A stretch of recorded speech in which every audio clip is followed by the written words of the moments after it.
आज मैं आपको एक भक्ति कहानी सुनाने जा रही हूँ। देवताओं के राजा इंद्र के स्वभाव के विषय में भला कौन नहीं जानता। अहंकारी, दंभी और लोभी तो वे थे ही। दूसरों की उन्नति देखकर जलना भी उनके स्वभाव की खास विशेषता थी। दूसरे देवताओं को वे अपने से तुच्छ समझते थे। अपने राजगद्दी के विषय में वे इतने आशंकित रहते थे कि जहाँ कहीं भी कोई ऋषि मुनि तपस्या साधना में बैठा नहीं की उनकी रातों की नींद उड़ जाती थी।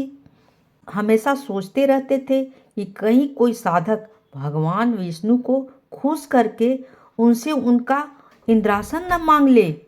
अधिकांश समय रंभा, मेनका और उर्वशी जैसे अप्सराओं के नीतियों की महफिल सजाए रहते थे। भगवान शंकर और ब्रह्मा जी उन्हें अक्सर समझाते रहते थे कि वे अपना स्वभाव को बदले, लेकिन इंद्र पर कोई प्रभाव नहीं पड़ता था। एक बार देवर्षि नारद इंद्रपुरी गए। दोनों में बातचीत होने लगी। नारद जी दूसरे देवताओं के महत्व और प्रभाव की चर्चा कर रहे थे कि दूसरे देवता कितने श्रेष्ठ हैं, उनका अपने अपने स्थान पर क्या क्या महत्व है। किंतु इंद्र को यह सब बातें बिल्कुल भी अच्छी नहीं लगी। दूसरों की महिमा और महत्व का बखान सुनकर वो चिढ़ गए और बोले, नारद, आखिर मैं देवराज बनाया गया हूँ तो इसलिए कि मैं ही सब देवताओं में श्रेष्ठ हूँ। फिर आप क्यों बार बार दूसरों की प्रशंसा कर रहे हैं? मेरे सामने उनका बखान करना एक तरह से मेरा अपमान है। क्या आप मेरा अपमान करना चाहते हैं? नारद जी भी नारद जी ही थे, बिना किसी लाग लपेट के साफ साफ कहने वाले। उन्हें भला किसी की क्या परवाह थी? वो तो ब्रह्मा जी के मानस पुत्र थे। अतः देवराज इंद्र की बात सुनकर व्यंग से मुस्कुराए और बोले, देवराज, आप मेरी बातों को अपना अपमान समझते हैं। यह बहुत बड़ी भूल है। वैसे भी यदि आप सम्मान चाहते हैं तो दूसरों का सम्मान करना सीखिए। प्रशंसा उसी को मिलती है जो दूसरों की प्रशंसा करता है। दूसरे देवताओं की निंदा करके उनको तुच्छ समझकर आप सम्मान नहीं पा सकते हैं। सामने वाले को आईने के समान समझना चाहिए। जैसे शीशे में टेढ़ा मुंह करके देखने पर मुंह टेढ़ा ही दिखाई देता है, उसी प्रकार सामने वाले प्राणी का अपमान करने पर अपमान ही मिलता है और सम्मान करने पर सम्मान मिलता है। इसी प्रकार यदि आप सम्मान पाना चाहते हो तो सम्मान करना सीखिए। इंद्र को यह बात बहुत बुरी लगी। उन्होंने कहा, जब मैं राजा बनाया गया हूं तो दूसरे देवताओं को मेरे सामने झुकना ही पड़ेगा। आखिर राजा सर्वोपरि होता है। इंद्र की बात सुनकर देवर्षि नारद ने कहा, यह आपकी भूल है देवराज। आप दूसरे देवताओं को अपने प्रजा समझते हैं, जबकि वे आपकी प्रजा नहीं, आपके मित्र और साथी हैं। उनके साथ वैसा ही व्यवहार कीजिए जैसा साथी, मित्रों और सहयोगियों से किया जाता है। बड़प्पन का मद अंत में दुखदाई होता है। यह कहावत तो आपने सुनी ही होगी, घमंडी का सिर हमेशा नीचा रहता है। इंद्र ने अभिमान पूर्ण लहजे में कहा, इससे घमंड वाली बात क्या है? मेरा प्रभाव दूसरों से अधिक है। मैं वर्षा स्वामी हूँ। बिना मेरी आज्ञा के एक बूंद पानी नहीं बरस सकता है, और जब पानी नहीं रहेगा तो धरती पर अकाल पड़ जाएगा, अन्न उत्पन्न नहीं होगा और सारी दुनिया भूख और प्यास से तड़प तड़प कर मर जाएगी। देवता भी इसके प्रभाव से अछूते नहीं रहेंगे। नारद जी बोले, आप ठीक कहते हैं देवराज, किंतु दूसरे देवताओं का महत्व भी कुछ कम नहीं है। जिस प्रकार जीवन के लिए जल आवश्यक है, उसी प्रकार अन्य वस्तुओं का महत्व भी कुछ कम नहीं है। वायु, अग्नि, प्रकाश, इनकी भी उतनी ही महत्ता है। कहने का तात्पर्य यह है कि वरुण देव, अग्निदेव, सूर्य देव, सभी देवता अपनी अपनी शक्तियों के स्वामी हैं। सभी देवता कुछ न कुछ कर सकने में सामर्थ हैं। आप उनसे मित्रता रखिए, तभी कल्याण है, नहीं तो किसी समय आपदा में पड़ जाएंगे आप। बिना सहयोगी के राजकाज नहीं चलाया जा सकता। नारद जी की बात सुनकर देवराज इंद्र ठहाका मारकर हंस पड़े। बोले, अजी जाइए भी, आप ठहरे महात्मा, शंख बजाने और मंजीरे पीटने के सिवा आप क्या जानते हैं? आप ब्राह्मण हैं इसलिए इतना डरते हैं। मैं देवता हूँ, क्षत्रिय भी हूँ, मुझे किसका डर? किसी का नहीं। किसी दूसरे का डर चाहे न हो, मगर शनि का भय आपको पहले सताएगा। यदि कुशलता चाहते हो तो शनि देव से बचकर रहें। वे एक बार कुपित हो जाएं तो सब कुछ तहस नहस कर डालेंगे, और जिसे आप अपनी कृपा का पात्र बना ले उसके पांव भारी हो जाते हैं। यह कहकर नारद जी चल पड़े। इंद्र का अभिमान उसे खटक गया। नारद का काम था संसार भर का समाचार इधर से उधर पहुंचाना। यदि उन्हें उस जमाने का चलता फिरता रेडियो कहा जाता था। असल में वे देशाटन के प्रेमी और बातूनी थे, इसलिए घूम फिर कर अपना मन बहलाते रहते थे। वैसे वे बड़े विद्वान और महात्मा भी थे। तीसरे दिन नारद जी शनि लोक में जा पहुंचे। शनि देवता ने उनका स्वागत करके हाल चाल पूछा। नारद जी ने कहा, यूँ तो सब कुशल मंगल है शनिदेव, मगर अपने इंद्रदेव कुछ ज्यादा ही अहंकारी और घमंडी हो गए हैं। अपने सामने किसी को भी कुछ समझते ही नहीं हैं। कहते हुए नारद जी ने उन्हें इंद्र से हुआ पूरा वार्तालाप सुना दिया। इंद्र के अहंकार का पता पाकर शनिदेव ने कहा, आप चिंता न करें, अगले रविवार को वैकुंठ लोक में सभा होगी। वहीं मैं इंद्र से मिलकर उन्हें समझा दूंगा। उनका सारा अहंकार उसी दिन दूर हो जाएगा। अपने सामने दूसरों को तुच्छ समझना तो सचमुच में बहुत बुरी बात है। शनि देव को भी इंद्र का अहंकार खटक गया। थोड़ी देर तक इधर उधर की बातें होती रही, फिर नारद जी चले गए। अगले रविवार को वैकुंठ में देवताओं की सभा हुई। विष्णु जी उनके सभापति थे। सब देवता आए। उन्होंने अलग अलग मामलों पर अपने अपने विचार रखे। शाम होने पर सभा समाप्त हो गई। इसी अवसर पर अचानक शनिदेव और इंद्रदेव का आमना सामना हो गया। शनिदेव बड़ी नम्रता और सम्मान रूप से इंद्र से मिले, मगर इंद्र तो अपने ही अहंकार में चूर रहते थे।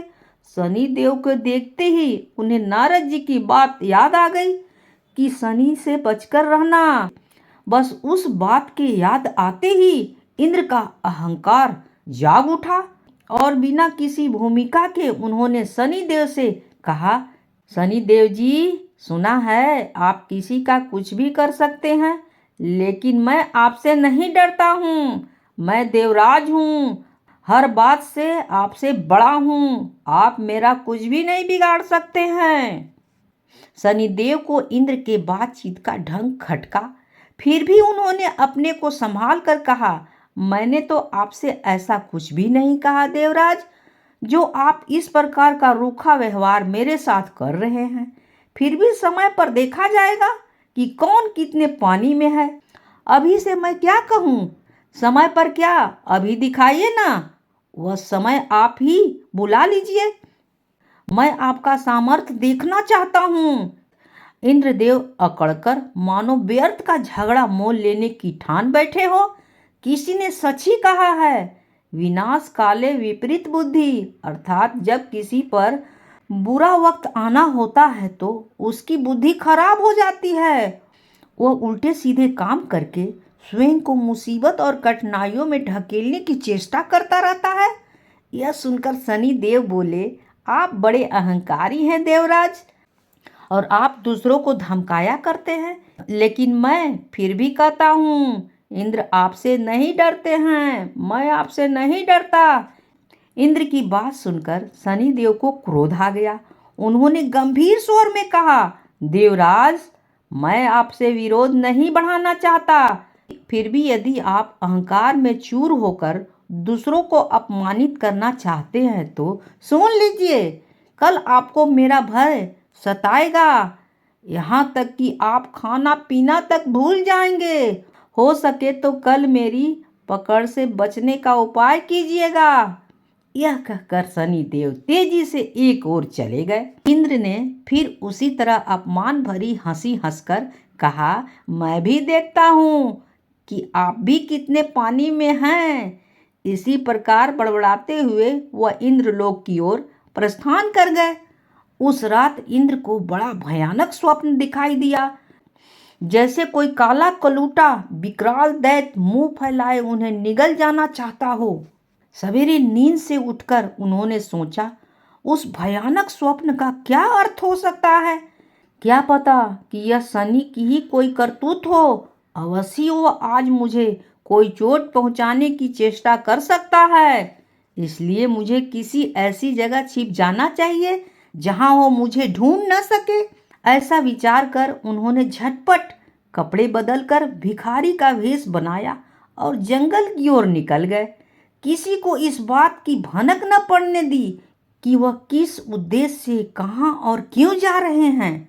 यहाँ तक कि अपनी पत्नी इंद्राणी को भी उन्होंने इस संदर्भ में कुछ नहीं बताया। किसी को इस विषय में कुछ भी न बताने का कारण भी था। इंद्र को यह बात मालूम थी कि मेरे स्वभाव और व्यवहार से कई देवताएं रूठे रहते हैं। इसलिए उन्हें शंका हुई कि कहीं ऐसा न हो वे अब शनि की सहायता करने लगे। उस दशा में मैं अकेला हो जाऊंगा। बस इस विचार के उठते ही उनका साहस टूट गया और वे भयभीत होकर जंगल के घने भाग में जा घुसे। अब तक दिन का एक पहर चढ़ आया था। इंद्र ने सोचा, आखिर जब शनि ने मुझे चुनौती दी ही है तो मेरे खोज भी करेंगे। बिना मुझे खोजे तो वो मेरा कुछ भी नहीं बिगाड़ सकते, लेकिन मुझे खोजने में भी कोई असर नहीं छोड़ेंगे। इसके लिए भले ही उन्हें धरती आकाश एक करनी पड़े। अरे हाँ, आकाश के नाम पर ध्यान आया कि कहीं ऐसा न हो कि वे आकाश मार्ग से उड़ते हुए मुझे देख ले। इसलिए किसी झाड़ी में छुपकर बैठना चाहिए। आसपास झाड़ियां तो थी, पर उसमें भी उन्हें दिखाई देने की आशंका थी। हार कर इंद्र ने एक पुराने पेड़ के कोठर में शरण ली। पेड़ बहुत बड़ा था। उसका कोठर गुफा जैसा चौड़ा और गहरा था। इंद्र उसी में छिप कर बैठ गए। उन्होंने सोचा, शनि देवता लाख सिर पटके मुझे किसी भी सूरत में अब नहीं खोज पाएंगे। चींटी को भी पता नहीं चल सकता कि मैं यहाँ छिपा बैठा हूँ। फिर शनि की तो बिसाती क्या है। शनि का अहंकार आज भी मिट जाएगा। व्यर्थ ही उन्होंने सारा संसार को डरा रखा है। उधर शनि देवता न कहीं आए न गए। धमकी देने के समय उन्होंने केवल अपनी छाया भर इंद्र पर डाल दी थी। बस वे अपना काम करते रहे। इंद्र कहाँ है, क्या कर रहे हैं, इससे उन्हें कोई मतलब नहीं था।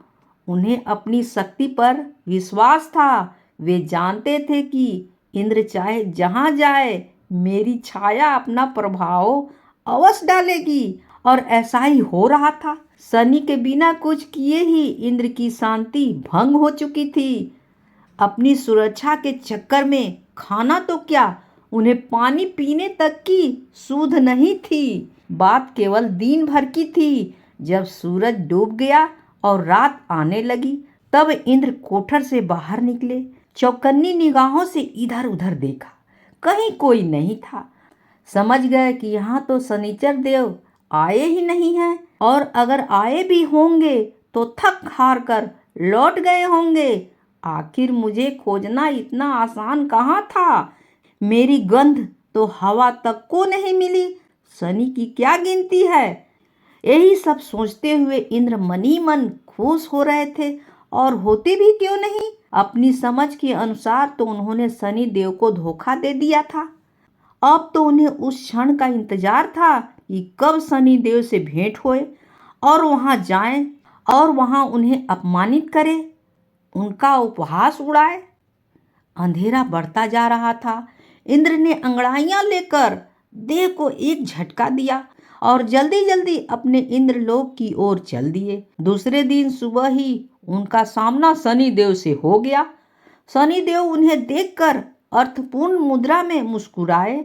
इंद्रदेव उनकी मुस्कान में छिपे व्यंग को न समझ सके और विजय के मन में चूर होकर बोले, कहिए शनिदेव, कल का पूरा समय निकल गया और आप मेरा बाल भी बांका न कर सके।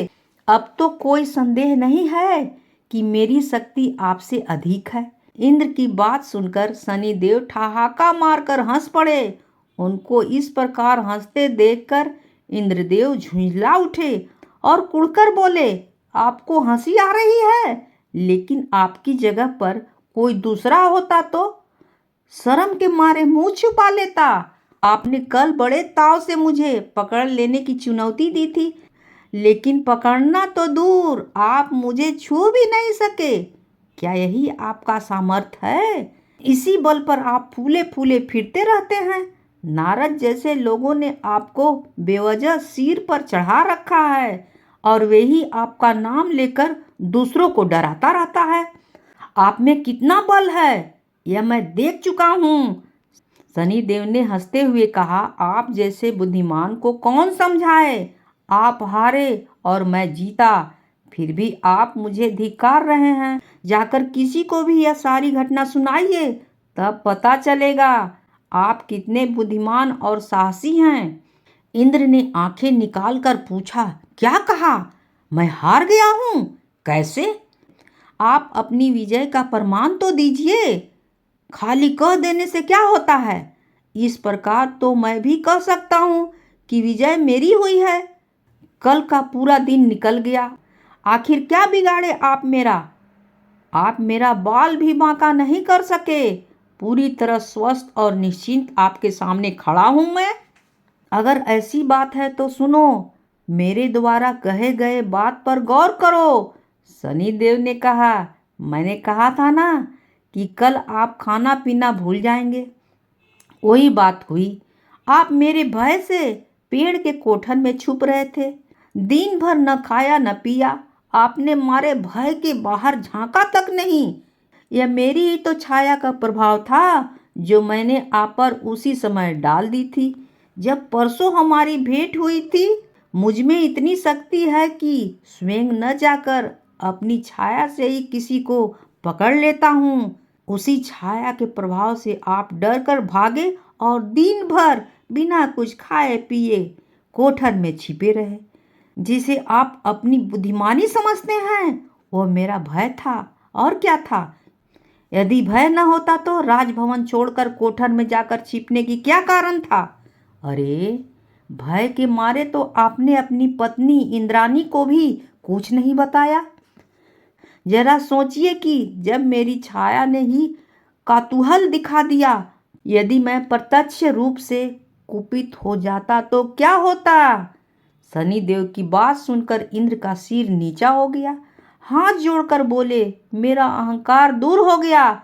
शनिदेव, सचमुच आप मुझसे अधिक समर्थ और प्रभावशाली हैं। मुझे क्षमा करें। नारद जी ने सच ही कहा था, आप बड़े और बलशाली हैं।